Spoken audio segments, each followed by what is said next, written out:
नमस्कार दोस्तों, मैं अभिषेक जिंदल एक बार फिर आप सब लोगों का स्वागत करता हूं आपके अपने चैनल एस्ट्रोलॉजी फॉर खुशहाल जिंदगी में। दोस्तों कैसे आप सब।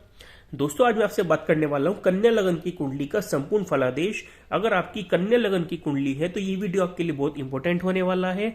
आप अपनी कुंडली को स्वयं देखकर जान सकते हैं कि आपकी कुंडली में कौन कौन से ग्रह पॉजिटिव हैं, कौन से ग्रह निगेटिव हैं, कौन से ग्रह योग कारक है और कौन से मारक है, और आपको कौन से ग्रह का रत्न धारण करना चाहिए कन्या लगन वालों को और कौन से ग्रह का रत्न धारण नहीं करना चाहिए। दोस्तों अगर आपकी लगन कुंडली, ये लगन कुंडली होती है सबसे पहला आचार D1, लगन में ही आपके 6 नंबर लिखा हुआ है तो इसका मतलब आपकी कन्या लगन की कुंडली है। दोस्तों इसे राशि बोला जाता है, कन्या राशि। लेकिन राशि जब कंसिडर की जाती है जब चंद्रमा आपके 6 नंबर में, अगर चंद्रमा भी आपका यहीं जाके विराजमान है तो यही आपकी राशि होगी और यही लगन होगा। फॉर एग्जाम्पल चंद्रमा आपके 9 नंबर में बैठा है तो आपकी कौन सी होगी, धनु राशि। मैंने राशि लिखी में एक बार आप ध्यान से समझ लीजिएगा। मेष से लेकर मीन तक 12 राशियां होती है और यही लगन कहे जाते हैं। जैसे कि मेष राशि यानी कि मेष लगन, वृषभ राशि वृषभ लगन। तो मेष, वृषभ, मिथुन, कर्क, सिंह, कन्या, 1 से लेके 5 तक सिंह राशि तक या सिंह लगन तक मैंने पिछली वीडियो में बात कर चुका हूं। आज मैं आपसे बात करने वाला हूं कन्या लगन की। दोस्तों वैसे तो मैंने सबसे स्टार्टिंग में पहले ही वीडियो बनाई है मेष लगन से मीन लगन तक, आप पीछे भी जाके देख सकते हैं। लेकिन जो नए व्यूअर्स है काफी वीडियो हो चुकी हैं 300 से अबव, तो मैं दोबारा इस टॉपिक को एक बार रिपीट कर रहा हूं। जो नए व्यूअर्स हैं दोबारा वो अच्छे समझ सकते हैं इस वीडियो को देख के। अगर उनका कन्या लगन है तो अपनी कुंडली को खुद एनालिसिस में करना सीख सकते हैं, और जो लोग एस्ट्रोलॉजी सीख रहे हैं उनके लिए भी ये वीडियो इंपॉर्टेंट होने वाला है। तो दोस्तों ये आपकी जन्म कुंडली के 12 हाउस है। भाव, इन्हें हाउस भी बोलते हैं इंग्लिश में और हिंदी में भाव बोला जाता है। दोस्तों ये हमेशा वही रहते हैं। आपकी जन्म कुंडली का पहला भाव हमेशा यही रहेगा, पहला भाव, दूसरा, third, fourth, fifth, six, seventh, 8, 9, 10, 10वां भाव, 11वां, 12वां, इस तरीके से एंटी क्लॉकवाइज आपकी कुंडली चलती है। कुंडली के 12 भाव होते हैं और हमेशा भाव वही रहता है, सिर्फ राशि परिवर्तन होता है। दोस्तों आज यहाँ लिखा है 6 नंबर राशि यानी कि कन्या लगन। कल को मैं आपसे बात करूंगा 7 नंबर की यानी कि तुला लगन के। तो यहाँ 1 से लेके 12 तक कोई भी आपकी राशि नंबर हो सकता है, वही आपका लगन होगा। तो अगर आपका 6 नंबर लिखा है इस भाव में, पहले भाव में, तो ये वीडियो आपके लिए है, कन्या लगन वालों के लिए। तो चलिए दोस्तों शुरू करते हैं। सबसे पहले आप राशि देख लीजिए, राशियों के स्वामी देख लीजिए। जो पहली बार मेरी वीडियो देख रहे हैं, नए व्यूअर्स हैं, उनके लिए देखना बहुत जरूरी है। सबसे पहले बात करते हैं मेष राशि की। मेष राशि के स्वामी होते हैं मंगल देवता। वृषभ राशि के स्वामी होते हैं शुक्र देवता। 3 नंबर होती है मिथुन राशि, जिसके स्वामी बुध देवता है। 4 नंबर यानी कि कर्क राशि, कर्क राशि के स्वामी कौन हुए, चंद्रमा देवता। और 5 नंबर राशि यानी सिंह राशि के स्वामी कौन हुए, सूर्य देवता। 6 नंबर कन्या, जिसकी हम आज बात कर रहे हैं। दोस्तों बुध देवता को 2 राशि प्राप्त है ब्रह्मांड में, कन्या राशि और एक मिथुन राशि। फिर बात करते हैं शुक्र देवता की। इसी तरह शुक्र देवता को 2 राशि प्राप्त है, तुला राशि और वृषभ राशि, यानी कि वृषभ राशि 2 नंबर के स्वामी शुक्र देवता हैं और 7 नंबर तुला राशि के स्वामी भी शुक्र देवता हुए। मंगल देवता को भी 2 राशि प्राप्त है, एक तो मेष राशि और एक वृश्चिक राशि, यानी कि 1 नंबर और 8 नंबर। फिर बात करते हैं बृहस्पति देवता की। बृहस्पति देवता को भी ब्रह्मांड में 2 राशि मिली हुई है, धनु राशि और मीन राशि, यानी कि 9 नंबर और 12 नंबर।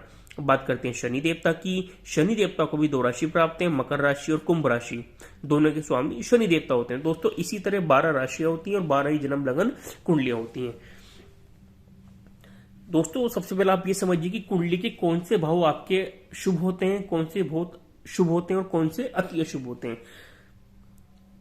दोस्तों जन्म कुंडली के 12 भाव होते हैं। 12 भाव में आपका पहला भाव, चौथा भाव, 7वां भाव और 10वां भाव, ये कुंडली के 4 भाव केंद्र कहे जाते हैं जो कि हमेशा शुभ होते हैं। उसके बाद दोस्तों कुंडली का पहला भाव, पंचम भाव और 9वां हाउस, ये कुंडली के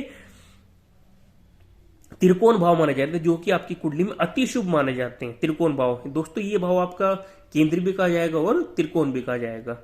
अब बात करते हैं दोस्तों बुरे भाव की। आपकी कुंडली का 6ठा भाव, 8वां भाव और 12वां भाव, ये 3 भाव हमेशा अति शुभ होते हैं, क्योंकि 6ठा भाव आपके रोग, ऋण, शत्रु, दुर्घटना, मुकदमा, कर्जा, कोर्ट केस का है, और 8वां भाव आपकी आयु का भी है, मृत्यु का भी, और स्टेकल्स का भाव माना जाता है। 12वां भाव आपकी विदेश यात्रा, जेल यात्रा, हॉस्पिटल्स के खर्चे, अननेसेसरी के एक्सपेंस का भाव माना जाता है।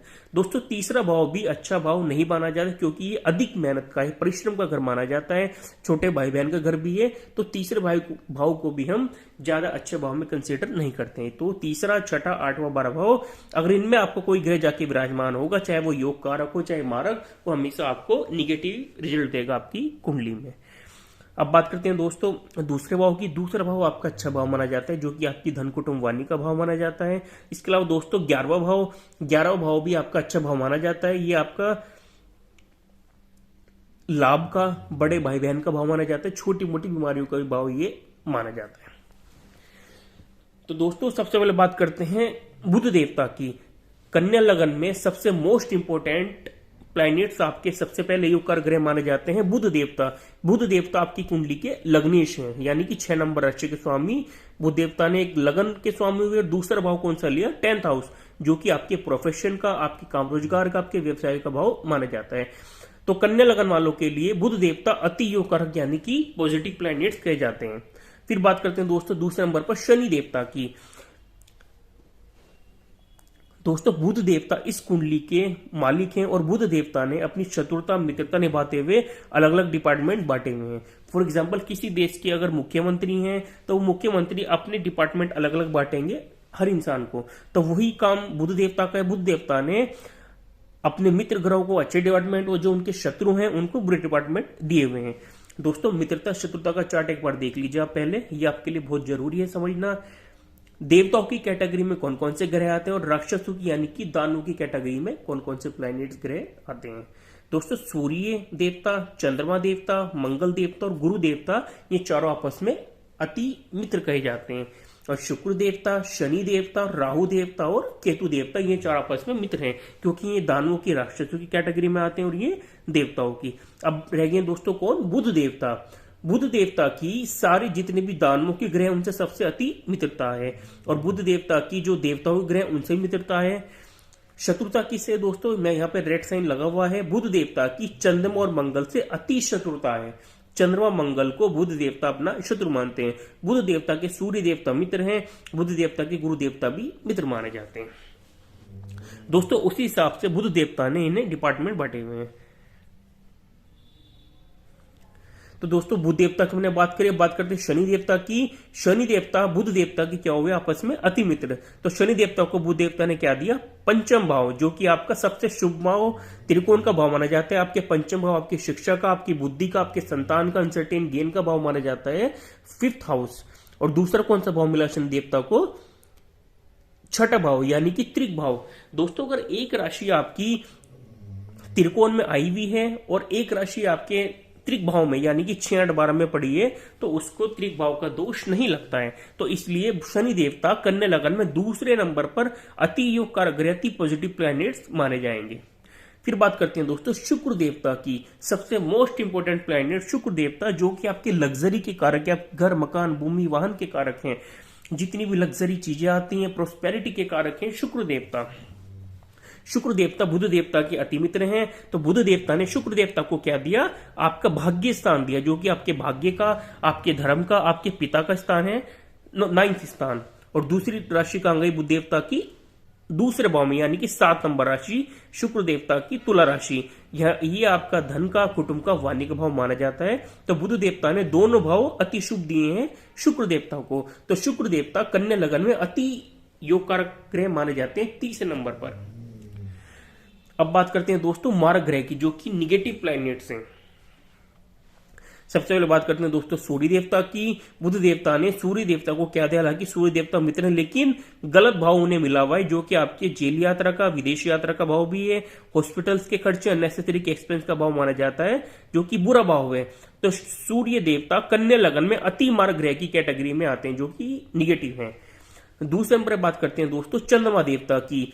बुध और चंद्रमा में आपस में दोनों में अति शत्रुता है। तो अपनी शत्रुता निभाते हुए बुध देवता ने चंद्रमा देवता को 11 भाव का स्वामी, जो कि लाभ का भाव भी है, छोटी मोटी बीमारियों का भाव भी माना जाता है। तो चंद्रमा देवता कन्या लगन में अति मारक ग्रह माने जाते हैं। बात करते हैं 30 नंबर पर मंगल देवता की। दोस्तों बुध देवता की मंगल देवता से भी शत्रुता है। बुध देवता ने मंगल देवता को क्या दिया? अष्टम भाव, जो कि आपका बहुत बुरा भाव माना जाता है, आपकी मृत्यु का भाव है, आयु का भाव माना जाता है, ऑब्स्टेकल्स का भाव ये माना जाता है। तो 8वां भाव और दूसरा 3रा भाव, जो कि आपका अच्छा भाव नहीं माना जाता, पराक्रम का भाव है, परिश्रम का भाव है, अधिक मेहनत का करिए माना जाता है। तो मंगल देवता भी कन्या लगन में अति मारक ग्रह की कैटेगरी में आएंगे। अब बात करते हैं दोस्तों समग्रह की। समग्रह की कैटेगरी में कौन से आते हैं बृहस्पति देवता। दोस्तों बुध देवता की बृहस्पति देवता से मित्रता है, तो बुध देवता ने बृहस्पति देवता को 2 केंद्र का भाव स्वामी बनाया, पहला चौथा भाव और 7वां भाव। चौथा भाव आपकी माता का भाव माना जाता है, आपके घर मकान भूमि वाहन का भाव है, आपके सुखों का भाव माना जाता है। और 12वां भाव, माफ कीजिएगा 7वां भाव, 12 नंबर राशि मीन राशि, 7वां भाव आपकी लाइफ पार्टनर का, आपकी डेली वेजिस का, आपकी पार्टनरशिप का, आपकी इनकम का भाव भी माना जाता है। तो दोस्तों दोनों अच्छे भाव हैं। तो बृहस्पति देवता की प्लेसमेंट डिपेंड करेगी कि आपकी कुंडली में बृहस्पति देवता योग कारक है मारक। दोस्तों अब योग कारक ग्रह की डेफिनेशन क्या है, मारक ग्रह की डेफिनेशन क्या है और समग्रह की डेफिनेशन क्या है, ये आप एक बार समझ लीजिए। योग कारक ग्रह होता है जो जहां बैठेगा जहां दिखेगा हमेशा आपको लाभ पहुंचाएगा, हमेशा आपको पॉजिटिव करेगा। मारक ग्रह की डेफिनेशन क्या है, मारक ग्रह यानी कि बुरा ग्रह। मारक ग्रह जहां भी बैठेगा जहां दिखेगा उस घर को या दृष्टि वाइज उस घर का नुकसान हमेशा करेगा। समग्रह की डेफिनेशन क्या है, समग्रह अगर आपके अच्छे भाव में जाके विराजमान है, यानी कि आपके केंद्र में, पहले भाव में, चौथे भाव में, 7वें भाव में, 10वें भाव में, या फिर पंचम भाव में, या फिर 9th हाउस यानी कि भाग्य भाव में जाके विराजमान है, तो ये योग कारक हैं। और अगर 3, 6, 8, 12 भाव में जाके बैठे हैं बृहस्पति देवता, तो यही आपकी कुंडली के अतिशुभ अति मारक ग्रह माने जाएंगे। तो बृहस्पति देवता की प्लेसमेंट डिपेंड करेगी कि बृहस्पति देवता आपकी कुंडली में योग कारक है या मारक है। तो दोस्तों कन्या लगन में आप समझ गए होंगे कौन से ग्रह पॉजिटिव है, कौन से निगेटिव। अब दोस्तों कौन सा रत्न आप धारण कर सकते हैं और कौन सा रत्न आपको कभी भी कन्या लगन में धारण नहीं करना है। दोस्तों बुध देवता का आप पन्ना रत्न कन्या लगन में हमेशा धारण कर सकते हैं। शनि देवता का नीलम रत्न आप हमेशा कन्या लगन वाले धारण कर सकते हैं। शुक्र देवता का डायमंड या ओपल रत्न हमेशा धारण आप कर सकते हैं कन्या लगन वाले।